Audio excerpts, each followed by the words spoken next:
Adipur Anjar road પર આવેલી primary સ્કૂલના બાળકોએ કામધેનુ ગૌશાળાની મુલાકાત લીધી હતી.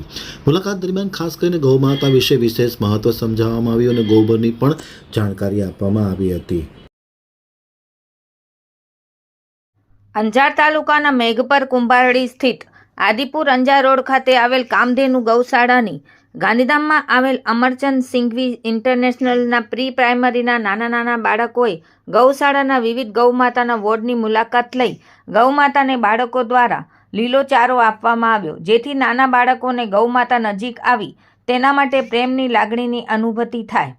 ગૌમાતાના દૂધ, દહીં, ઘી, ગોબર, છાણા અને દેશી ખાતરની ખેતીમાં ઉપયોગિતા અંગે ગૌભક્ત દીપકભાઈ પટેલે સ્કૂલના શિક્ષકો અને બાળકોએ માહિતી મેળવી હતી. નાના બાળકોને સમજ આપી હતી. હાલ ભારતમાં ગૌમાતા સન્માન આહવાન અભિયાન સંતો દ્વારા શરૂ કરાયું છે, જે કચ્છ જિલ્લામાં સંતોના માર્ગદર્શન હેઠળ વિવિધ તાલુકામાં 27 એપ્રિલ મામલતદાર કચેરી ગૌમાતા હત્યા બંધ થાય અને ગૌમાતાને રાષ્ટ્રીય માતાનો દરજ્જો મળે એ અંગે રાજ્યપાલ, વડાપ્રધાન, રાષ્ટ્રપતિને નામ આવેદન શાંતિપૂર્ણ આપવાનું છે, જે